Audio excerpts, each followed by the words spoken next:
Awesome. Michelle, how are you, friend? Good. How are you? It's been a little while. It's been a little while. I am good. I just got back home and I'm glad to be back home. So, all good here. I want to start with, though, by introducing you. I am so excited to share, you with my members because I think what you're doing in the equine industry is absolutely incredible. So, I just want to dive right in because I'm so excited. Amazing. Um, so everybody, I shared some things in my member group already about you, but this is Dr. Michelle Anderson. You are what I would like to call a strength and top line conditioning expert. Is that what you would title yourself as? Yeah, absolutely. Wonderful. I'm so excited to share you with a group. Can you introduce yourself, who you are, your business, what you do? Just kind of navigate us as to who you Yeah, are. absolutely. So before I actually introduce myself, I actually want to kind of do a little exercise with you guys, and ask a few questions. So I want you to really think about your horse, or if you have a photo of your horse right in front of you on your computer screen, your phone, whatever, look at your horse, imagine your horse, and I want you to ask yourself the following, or at least just think about the following. When they're standing, are they always resting a foot? Are they always placing one foot a little bit ahead of the other foot? Are they having a difficult time when you pick up a leg? Maybe they're stepping out with a different leg. Maybe they're having difficulty with picking their feet out or standing for the farrier. Maybe when you're riding them, they're having a difficult time picking up the correct lead, maintaining the lead, or, upward or downward transitions.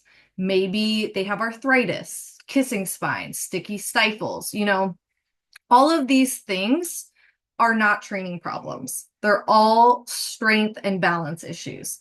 Now, a lot of times, most owners face the difficult question of how the heck do I strengthen them? I'm riding them 6 days a week. They get a rest day. I have, the top trainer, I have the top vets, but, I'm still having these lingering issues. And it all comes down to strength training. Now, a lot of people, when they have these issues or maybe soundness issues and things like that, they go straight to the injections, they go straight to gadgets, they go straight to, hey, so and so use this or the beamer on their horse, and then they just magically felt better.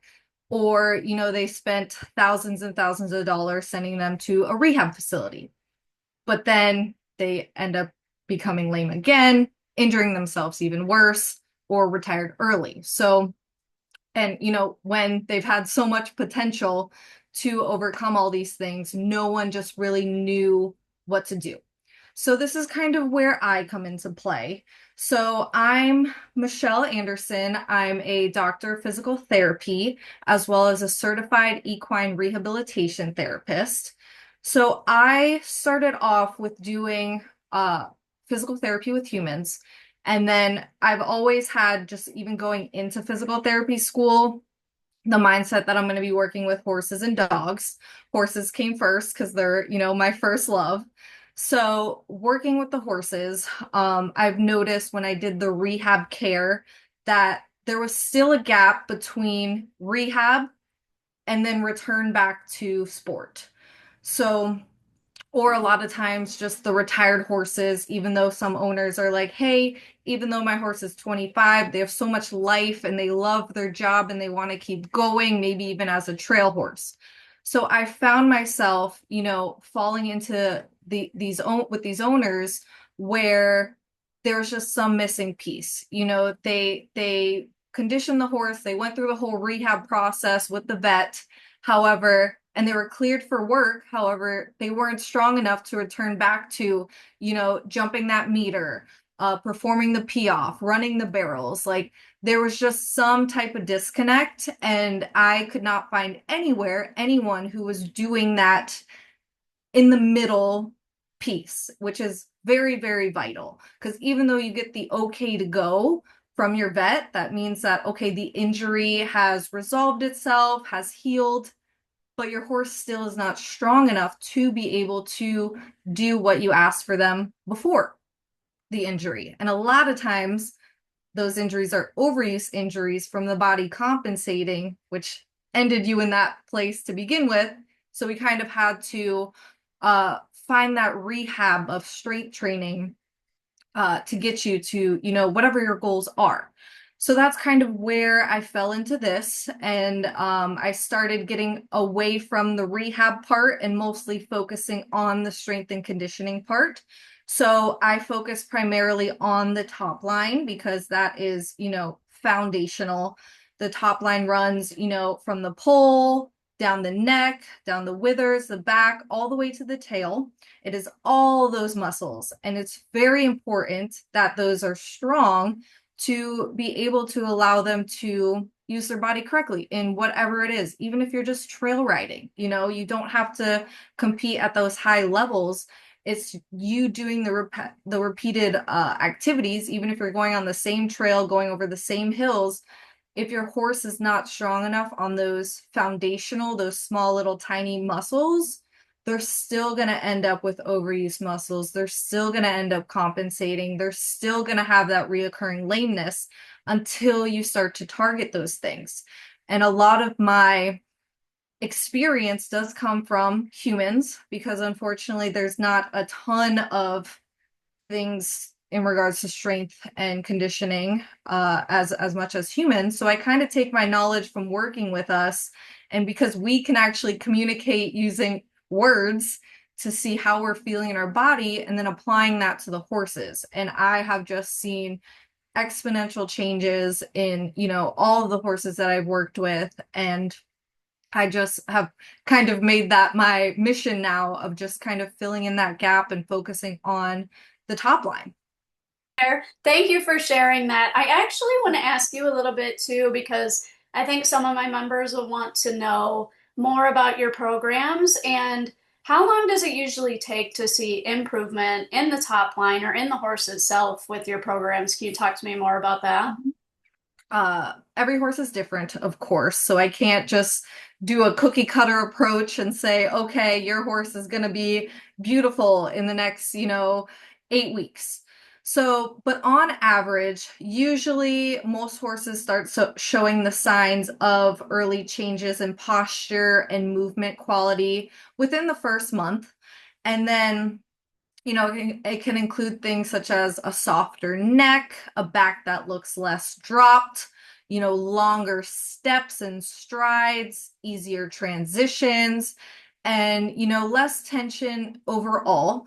A lot of times owners say that they feel the difference more than they see the difference within the first 4 weeks, and that's always step one. Just like with people, when you start a whole workout program, you're not going to see changes within the first 4 weeks, but you are going to notice a difference. Maybe you feel a lot looser. Maybe you're lifting double the weight you started at, but you might not look different, but you might feel different.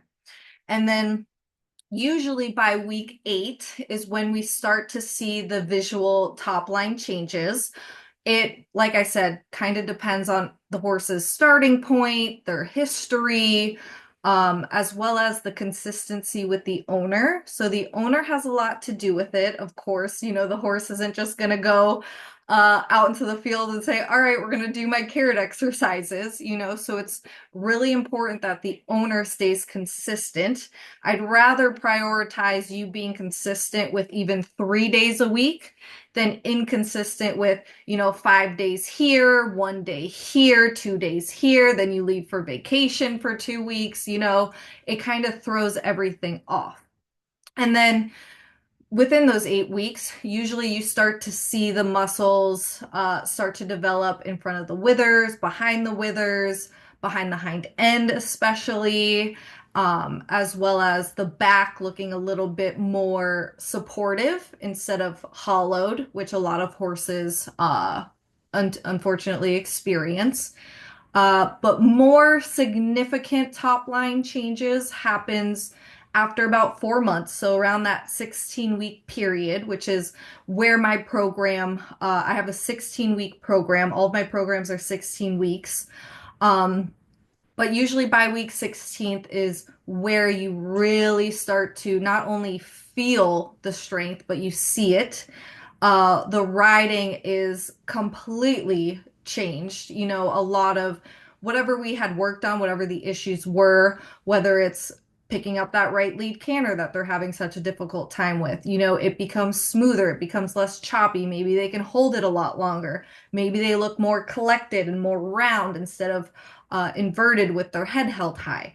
As well as what's really important is their confidence. When horses have a lot of confidence and trust in you because you've worked on all the little baby things, they're willing to do the more advanced things, the pee off, the sprinting, the jumping higher jumps, whatever your discipline is, they're more willing to, use themselves and at least try instead of being afraid, being super tense, just holding themselves in a not really relaxed position. Um, so usually, like I said, it takes time and it does depend on the horse. And one thing that I really want to emphasize is top line is not linear. I wish that it was. And as you guys probably have noticed, even working with Rachael, you know, you might not have seen results within the first month, second month, third month, but as you being consistent working with her over time, you start to see everything fill in, or the horse losing weight, or the horse looking, feeling better. Maybe some metabolic issues are starting to slowly resolve. It takes time, and of course there's ups, there's downs, there's plateaus. Some weeks are easier, some weeks are harder, but even when you do have those periods of, I wouldn't say uncertainty, but like where you're kind of questioning yourself, is this actually working? I like to kind of say trust the process, because over time, everything's just going to click. It comes with a combination of your effort, the horse's effort, and trust and confidence in you, as well as you being a good leader, breaking things down for the horse, because unfortunately horses can't speak English. It would be nice if they could and you could tell them, hey, just cross your hind legs, it'll make things a lot easier. Or hey, just squeeze your belly, everything will be easier. But no. So we kind of have to break it down and communicate in a way that's easier for them to understand, as well as them to do. Because when you do things too quickly and that are too challenging, or maybe a little bit too requires a lot more strength and coordination, you're going to decrease their coordination, you're going to decrease their confidence, you're going to kind of have a setback more than a spring forward. So taking all of that into combination is kind of how things work over time, and my programs aren't built for quick fixes. We're not here to build giant muscles. We're building strength to support soundness, to support longevity, to promote better movement quality and just ease with your riding or whatever it is that you want to do. Even horses who are retired, or those horses who are very young and not even started under saddle, it's very important to just, have them live out their lives as pain-free essentially as possible, and not have so many injuries, lameness issues, which leads to our fun vet bills, and everything just kind of adds up. Training issues, behavioral issues. So, you know, all of that not only, like I said, creates that better movement, but your relationship, it also helps you as a horse owner develop those skills and communication with your horse. And then you can take this and apply it to all of your horses or the years to come. Not only the horse that you're dealing with now, but in the future, which is kind of one of the main things that I like to emphasize in my program, because, like I said, there's such a disconnect and such a gap. So, unfortunately, vets don't get rehab training in vet schools, which is very unfortunate. unless they go to additional training after school, which is 6 to 12 months after, which is what I did. But most vets don't want to do that. It's time, it's money, because how much money are they actually going to make teaching you rehab versus just injecting your horse on a 3 to 6 month cycle? They don't really want to take out the time. And it would be best if a physical therapist could teach all these things in vet schools, but unfortunately, that's not the case. And because of that, it just kind of trickles down to the horse owner because a lot of people, they ask their vets, like, hey, what can I do? And the vets will answer, just walk for 5 minutes. Then every week, add an additional 5 minutes. Okay, after a month, you can trot for 5 minutes and so on. It's not really a detailed, specific conditioning program for whatever muscles, which walk, trot, canter for 5, 10 minutes is great, more for cardiovascular health, which we need that as well, which is where, lunging and things come in handy. But the actual specific muscle building, just like with people, if I wanted to squat 100 pounds, I'm not going to go run 10 miles.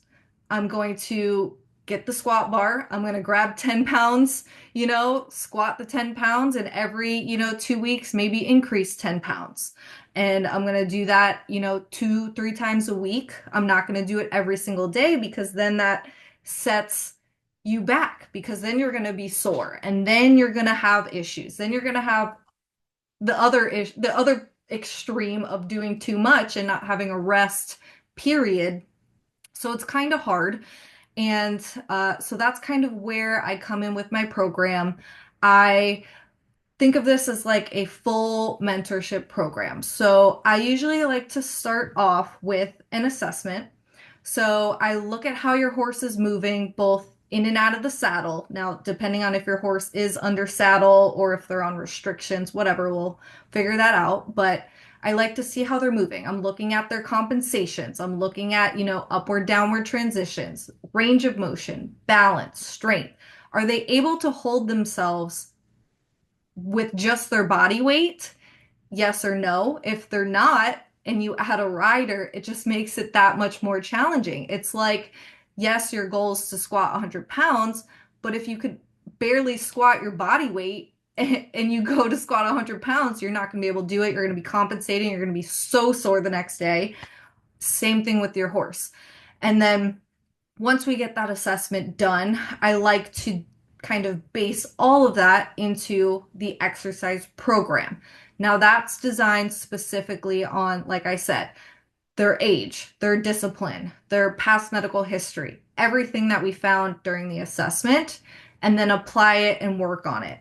And a lot of things that a lot of owners find is the movements and activities are not crazy things. They're very simple, they're very easy, and really just, based off of research and everything, you only need 3 30-minute sessions a week to be able to develop these muscles and these movements that, you're looking for.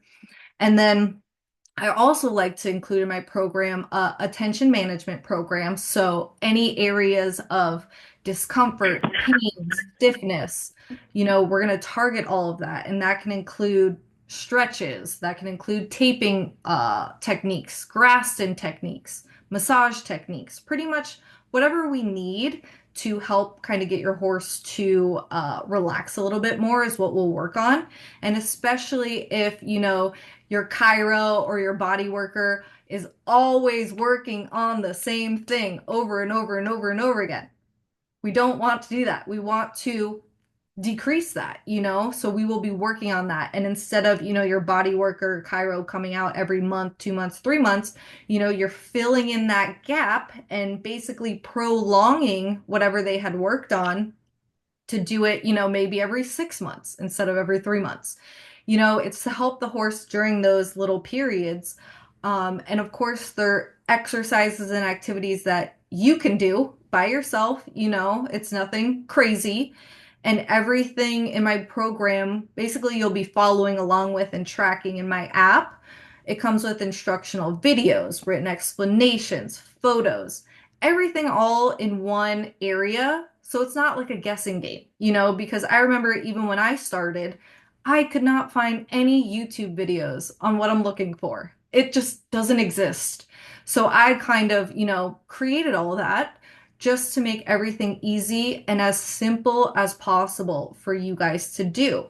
Because a lot of times, even though, the body worker, the chiro come out and they're like, hey, do this, this, and this for the next 3 weeks until I see you again. And then you forget. You're like, ooh, was it this way? Do I have to put my hand here? You know, it takes away the questioning of that.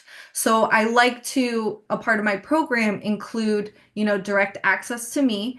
So a lot of my clients, whenever they're having, question like, hey, am I doing this correct? Or hey, is this painful? You just shoot me a video. Just send it to me and then I'll give you corrections like, hey, Rachel, you're actually bringing the leg up a little bit too high. You're putting a lot of pressure on the SI. So let's maybe decrease the range to about half and meet your horse right where they can tolerate but still make progress. Because of course we don't want to hit a plateau, but we don't want to push them to an extreme where they are sore for the next week and can't even move. So it's like a fine line and I like to be in constant communication. So even if you don't need all of the assistance and want to send me all the videos that you have questions with, no big deal. Some clients, every week I send check-ins. So you can just kind of respond to that, kind of give me feedback like, hey, my horse is having a really hard time with the belly lifts. They're pinning their ears, they're kicking. What can I do? So then I can kind of give you tips, give you feedback for that. Maybe we have to bring it down to a lower level exercise because maybe it's just so hard for them. Maybe they've never engaged those muscles correctly. So it's very, very hard. So, I like to kind of make it, like I said, a whole mentorship program within my program because I want to make sure one, you're doing them correctly. Two, we're making progress. Three, your horse is doing this in a pain-free range because whenever you add pain or at least elicit a pain response, the horse kind of takes it as, oh my gosh, mom is hurting me every time we do these exercises. And then it becomes a downward spiral and it's just a mess. So we like to do things whatever the horse is comfortable with and then just slowly go above the threshold. We don't want to go significantly high because, like I said, it just destroys their nervous system and then they just go crazy. So slow is always better. But yeah, that's pretty much, how my program works in a nutshell. It's, super adjustable and is adjustable week by week because, we also have lives to live. So, depending on your schedule, I usually recommend the lowest range, 3 30-minute sessions to the highest range of 5 1 hour sessions a week to actually see those results because we still also need the rest days. And we also don't want to be doing too little to not see any significant gains um, as well. I love that. I love that. So we do have some questions rolling in the chat, but I'm going to save them here for the end. Perfect. Some good ones coming in. But I kind of want to go back to the soreness piece and thinking about like ourselves when we work out, and you start to work a different body part or a different group of muscles and you're really sore the next day. Maybe you overdid it a little bit or you loaded too heavy or whatever the case might be. Kind of relating that back to our horses is do you commonly see horses like having a difficult time recovering? Or if you do, do you recommend then other professionals in this case, like you kind of mentioned earlier, like, hey, bring in your body worker for some massage while they are adapting to this new program to build muscle? Or, like us, we can take an Epsom salt bath. A horse, clearly, we're not going to do that, but like what are your recommendations if somebody, if you haven't aged maybe a senior horse with a poorer top line, they're using muscles maybe that they haven't used in years. These are all just things that I'm thinking of. How do you handle clients like that per se? Yeah. So, good question. I actually love when, clients use body workers and chiros because I obviously do everything virtually.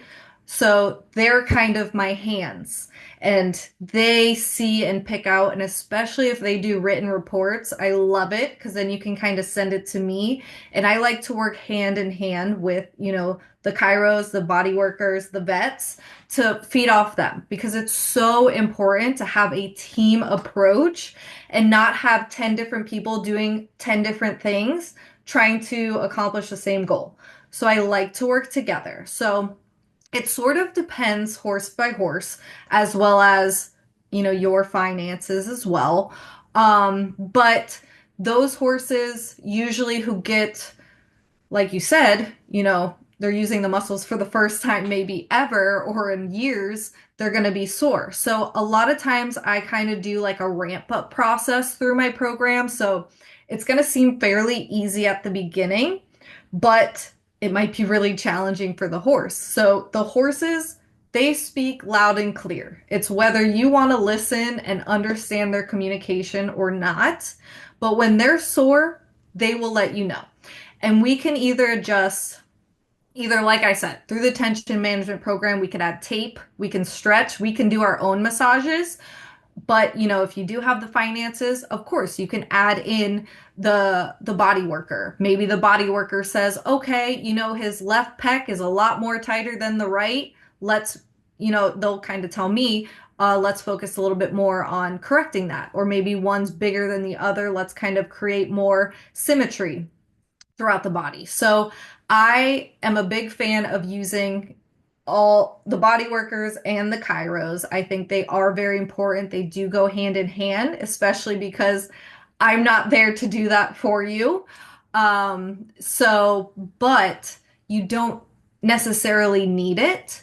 And a lot of times my clients, they had gone from getting body work and chiro every month or two to sometimes 3, 4, sometimes to even 6 months because they had seen that, their neck is less stiff, so they don't need to work on it so much because a lot of times the body workers and the chiros come out and they're working on the same thing. It's always the same story. It's always the pull and the SI. It's always the brachiocephalicus. It's always, the iliopsoas. It's always the hamstrings, it's always the same thing over and over again. Now, when you start to strengthen, because what happens, so how muscles become tight and sore. So when a horse is not conditioned properly, even if they're in ridden work, that doesn't mean much if the horse is already deconditioned with all the top line muscles, so to speak. So when the horse is weak, um, the muscles that support, so you have the antagonist and protagonist muscles, which kind of keep the bones and everything in place. Now, when those muscles that are supposed to be posture muscles have to take over for the bigger muscles. Sorry, I'm trying to explain this in a low level without big words. Um, they are going to be overused, even shut off, which means that those muscles are then going to become weaker and other muscles are going to become tighter to kind of compensate for those weaker muscles. And then that leads to arthritis, that leads to kissing spine, it leads to all these other issues. But when you massage those tight muscles, great, you just loosened it. However, if you don't strengthen those weak muscles, it's going to be the same thing over again. That's why you find yourself, your body worker, over and over and over again working on those muscles because yes, you're massaging, you're stretching, you're relaxing those tight muscles, but you're not doing the opposite or you're not doing the other with the opposite muscles strengthening, which is so key to that, which is where kind of my experience working with humans comes into play because that is all we had worked on. We had stretched and massaged those tight muscles, but then strengthen those weak muscles to kind of keep balance and alignment. So as you start to uh, just as time goes on, then you don't have to always be compensating or finding that same issue over and over and over again. So instead, you're prolonging it. Like, let's just say, you know, your body worker we had worked for like a month is like, wow, the neck is so much looser. There's still going to be some tightness here and there. Miracles don't happen in a month. But then over time, maybe the next time they come out, they're like, wow, this is significantly better. Or maybe we start to resolve the neck and then something that the horse had been hiding and compensating, maybe in the hind end, pops up as well. So then we can kind of work on that because unfortunately, it's like an onion. Once you start to dig deep in there and start to undo all these compensations, more are gonna pop up. So I usually like to warn my clients like it might look worse before it looks better, especially if your horse had been compensating for years and years and years. It's a part of the process, and utilizing all your resources is the best. But, like I said, some people, finances are an issue. So I will teach you all the massage techniques that, your horse is presenting with currently, and then we'll kind of address all of that then. And then over time, you'll start to notice as well, like, oh my gosh, their, glutes are not so tight anymore, or maybe now it's their front shoulder, so that we need to work on that. So, I do like it when you utilize everyone you have because it just helps me and to kind of adjust and create your program a little bit more detailed and fine-tuned because like I said, I can't put my hands on through the phone on your horse, so I kind of like to use them and create that team approach with everyone. Okay, I love that. So what I'm hearing is that we have a similar type of service in that being preventative maintenance. So a lot of what you're doing is what I'm hearing is preventative maintenance to not have that body worker out so much or whatever it might be. I love that because preventative maintenance we know can save us money in the long run too. A lot. So Hmm. that's amazing. Love that. Um, Last question I kind of want to wrap up with, and then we'll get into the chat questions, is like, what recommendations can you give these six wonderful members that I have on this call right now? Every single one of them is incredible in my group, but these six on here, they're superstars. How can you kind of give them a little piece of advice to set their horses up for the most amount of success when it comes to a strong top line just at home? Like, what can they if they want to go out to the barn today, what is a tip that you could give them to help start setting them up for success, basically? Yeah, so there's a few things. So I want you to kind of think back to those questions that I had asked before. Maybe something kind of clicked in your head like, oh my gosh, he does have a hard time when I pick up his left hind. He always steps out with his right hind. Maybe he does compensate. You know, I want you to focus on basics first. It's I'd rather things be easy than harder than going to the challenging things. You know, of course you've already had the basics, the nutrition, the adequate, turnout, movement, hoof care, comfortable tack, which is really important because if you don't have those bases or basics done, you're not going to make any progress. They're going to still be compensating, guarding, no matter how much you try, no matter how much effort you put in top line won't, build with those dysfunctional issues going on. As well as one thing that I even find myself is stop prioritizing, the perfect headset, the perfect posture, before you can even do that, you need to work on just the basic foundational strength of them just carrying themselves. Because as soon as you add that rider, it's going to make that much more challenging if they can't even carry themselves, and if they're constantly guarding, and if you are forcing them into a frame because you want that pretty mindset, maybe you're using the gadgets, maybe, hey, so and so puts, this gadget on all the time and he looks beautiful. But that's actually doing the opposite. It's actually having them lean more on that instead of engaging their core and lifting, you know? And also drilling movements. We don't want to keep drilling the same thing over and over again, especially if your horse is having that much of a challenge, you want to kind of break it down. Maybe if your horse is having a hard time backing up in a straight line 10 steps, maybe do two. Maybe go against the fence to keep them from moving out. Maybe just do 2 steps. Maybe do that 3 times. Call it a day. Call that a win instead of going for the full 10 in a straight line, which I find a lot of clients having difficulty with that. Breaking things down is really, really important. And another thing is too, whenever you do any of the exercises, it is so, so important to have your horse stand square. Now, that is with everything. That is standing for the tack. That is standing for, the carrot exercises. Because when they are standing square, that means everything is balanced. That means they're not compensating. That means they're not, weight shifting to one side because they're trying to relieve pressure on that opposite side due to pain, due to weakness, due to whatever. And if your horse is having that much of an issue standing square, that's when you need to bring the professionals in to start kind of working on that, to kind of pick apart why they're doing this. And then over time, as their posture and strength gets stronger, they'll be standing square on their own. And another thing would be start slower than you think you should. So a lot of people want to do more, which I get it, but when it comes to strength building, especially in the early stages, it should almost feel boring. It should almost feel like, okay, this is really simple, this is really short.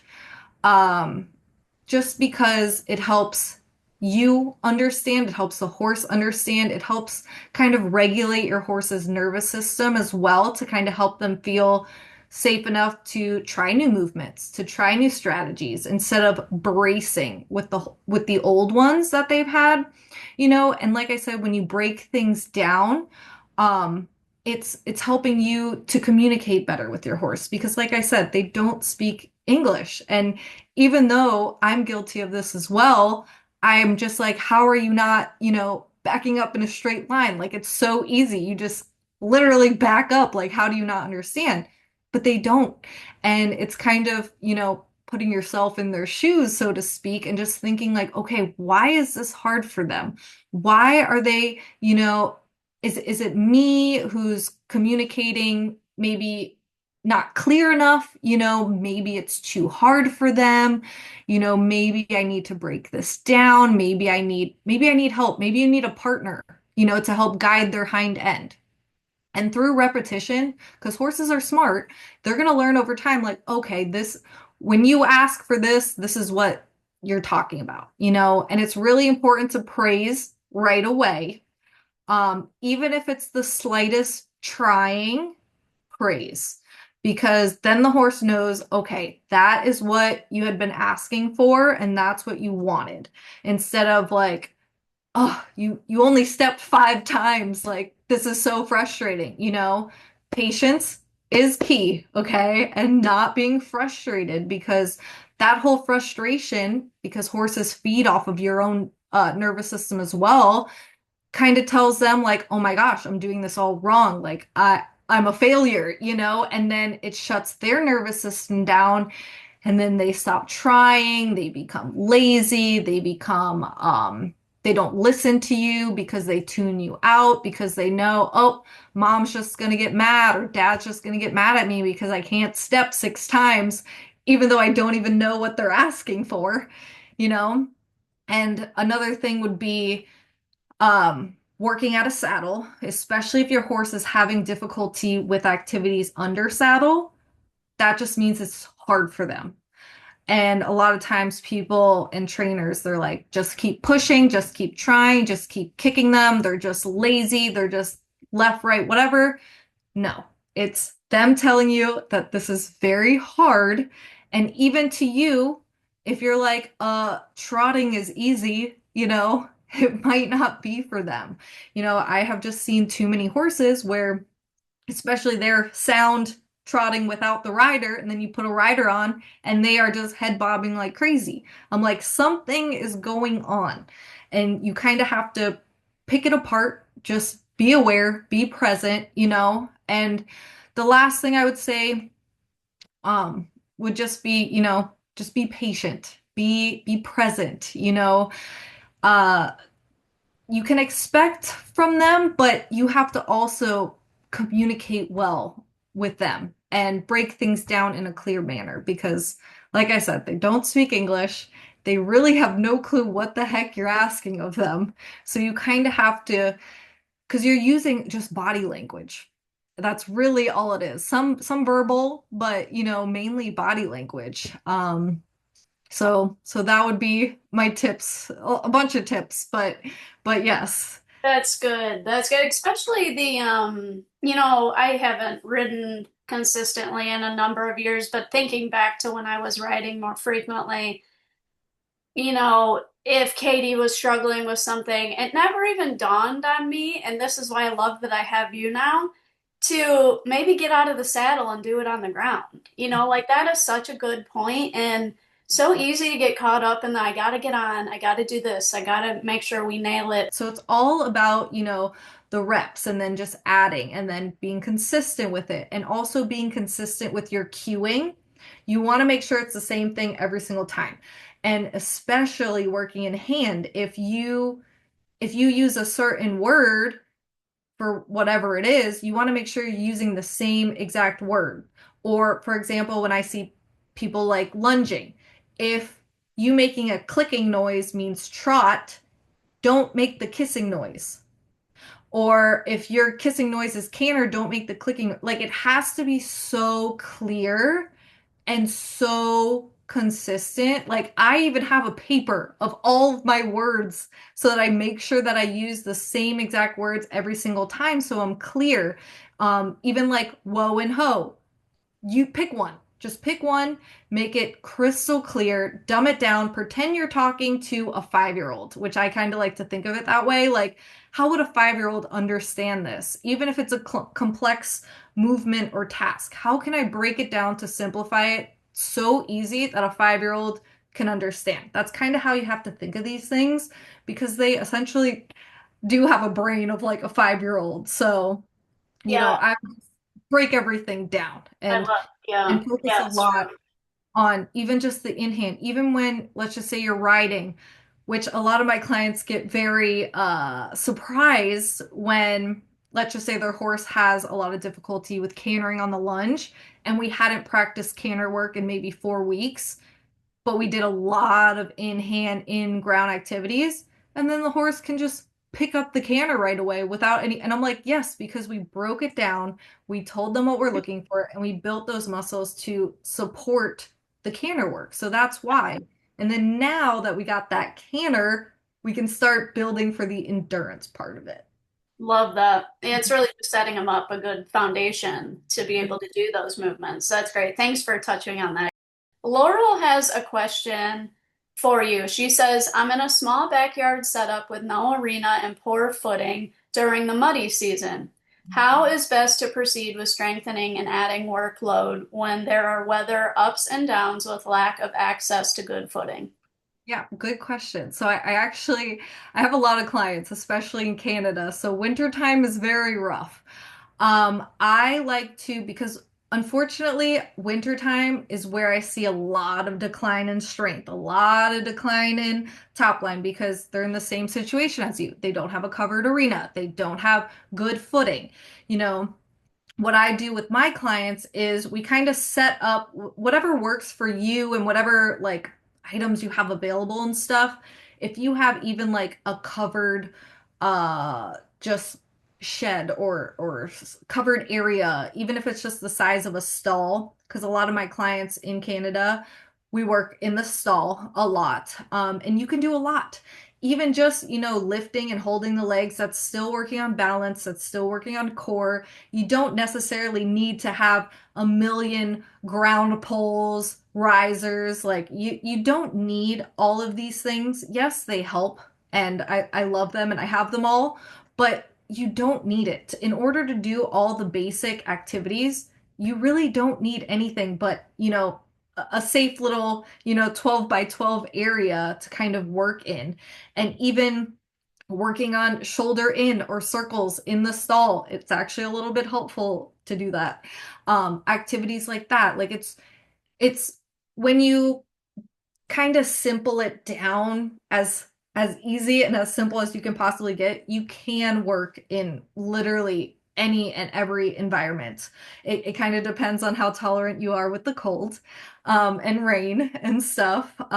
But yeah, for all of my clients, I don't recommend anything. I work with whatever you have, whatever you're willing to buy, and just utilizing everything that you have. Because if you can't do it all in the environment that you're in, like you're not moving anytime soon, so you kind of have to stick and deal with what you got and just use it to the best of your abilities to kind of help your horse with everything that you can. And then come summertime, springtime, whatever, you can do a lot more and they're just that much more stronger. And a lot of times when my clients aren't riding in the winter and then spring and summer come, they're like, oh my gosh, we haven't even done any of this, and they can pick up the canter or their downward transitions are so much more smoother. So just working with what you have and the resources that you have.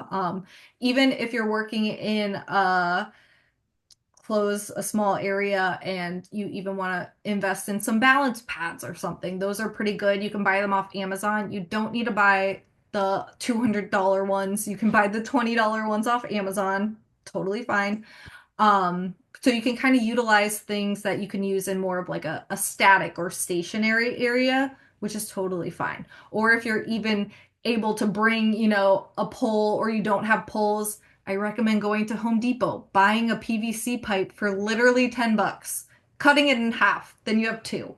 You can put it in the stall and just kind of go over it, turn around, go over it. Like you kind of mess around with what you have. Of course, your horse is going to be like, what the heck? But, it's for their benefit. I love that. So you're saying it's like people, we don't need a fancy gym membership to see results, right? I mean, I just have a little home gym with some dumbbells and that's all I need, right? It's so I would have to think is what you're describing is the same. You don't need all this fancy equipment and to go crazy and buy all these things. So thanks for being real about that and sharing that because not all of us have access to the fancy barns, the fancy indoor arenas. I certainly don't. My I horse don't either. You're right. like I'm dealing with like I will ride Katie up and down like the field where my husband crop farms and like some days that's the best that I got or we go down the road if the field's Right. too slushy. So you gotta do Exactly. what you gotta do and work with what you have. So I love that you shared that. Sarah Yeah. wants to know what areas do you service? So I don't know if we covered that you do virtual work and Oh, what do you okay. service? Yeah, so I do all virtual work now. I used to do in person, but then I found myself doing all the work. And whenever I left for a week or two, the client wasn't doing much. So I found that virtual work is a lot better, as well as with explaining everything. You can rewatch the videos a million times for you to get it, instead of me just showing you in person one time and then you having to memorize it.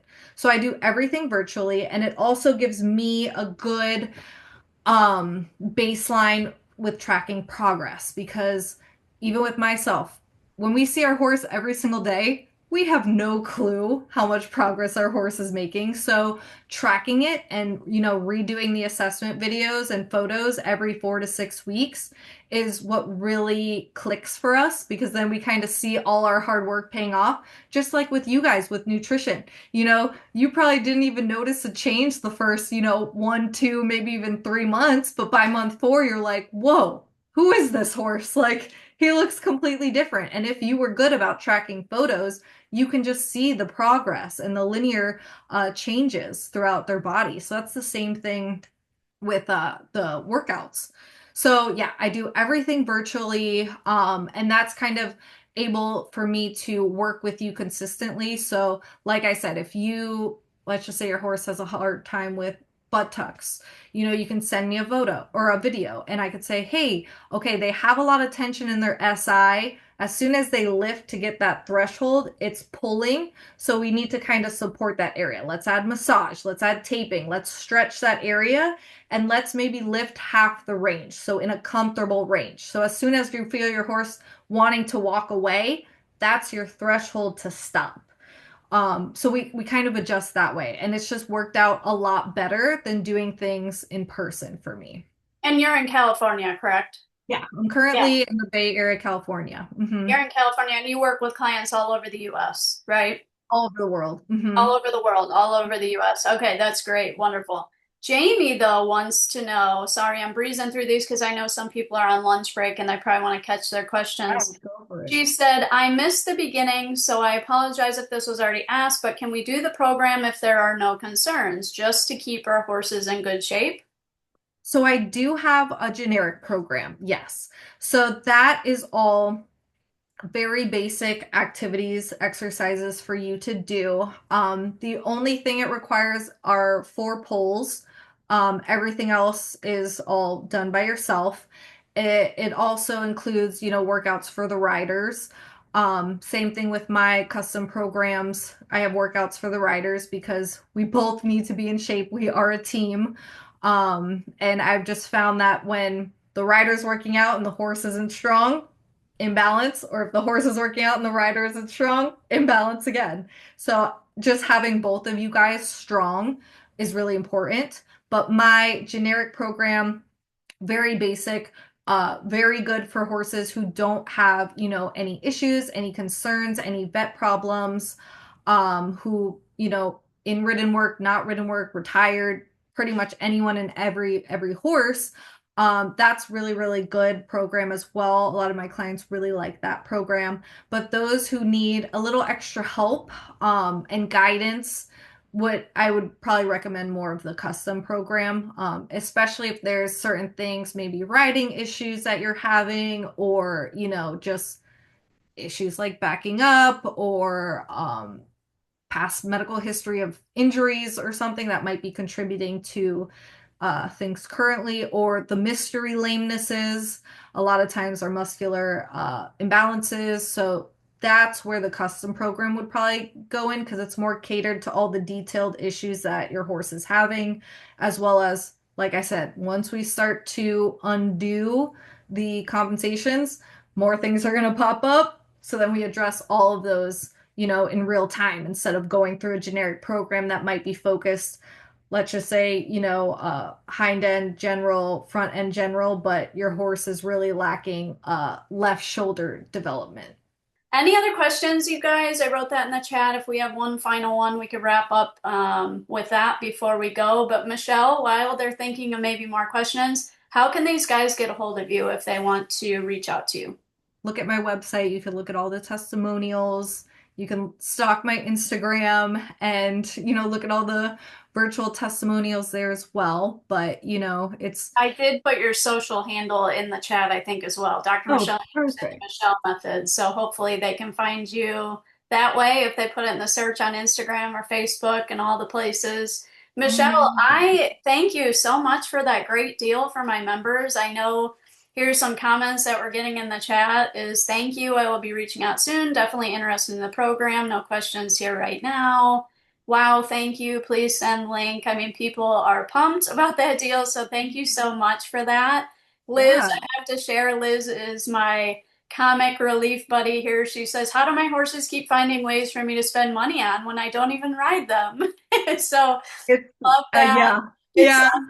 and Sarah says thank you so much. So everybody really loved this. It sounds like they took a lot away from it. Go ahead and send me that link when we get off this call too. I'll make sure I put it in, if you're okay with that, put it in Yeah. my member group Mhm. for my members to check out. We have this recording and we'll also go in my member group for anybody that might have missed it. Um, and you guys, thank you so much. Like for those Oh, of you thank that did you. hop on live, thank you, Michelle, for being here. We super appreciate you, all of your knowledge and what you're doing for the horse industry. And I can't wait for next time, friend. Yes, absolutely. Thank you so much for having me. This was really awesome. And I love, in general, we have clients, mutual clients, which is such an awesome thing that we're both doing just to help, our horses because we love them and want them to last forever. That's right. We're about to have some more mutual clients, and these are good ones. You're going to love these guys, and I'm happy to share my members with you. They are special to me, and they're going to be special to you. So, thank you again for being here. Thank you guys for popping on. For those of you that have to return to work, I'm sorry. Until next time, and we will see you all later. Thank you. Bye, Bye, guys. friends.